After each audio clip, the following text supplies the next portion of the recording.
Opening a Pokémon card booster pack can be thrilling, especially when it comes to revealing the rare card. To enhance this experience, you can use the pack trick. Simply remove the code card from the back without looking at its color. Then, move the last 1, 3, or 4 cards to the front, depending on the pack type. For Scarlet and Violet packs, move 1 card. For Sun and Moon through Crown Zenith packs, move 4 cards. And for Evolutions or older packs, move 3 cards.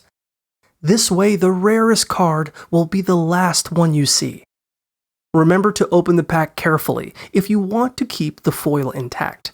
Hold the sides, loosen the back flap, and slide your finger in to fully open it. If you don't plan to save the foil, feel free to tear into it.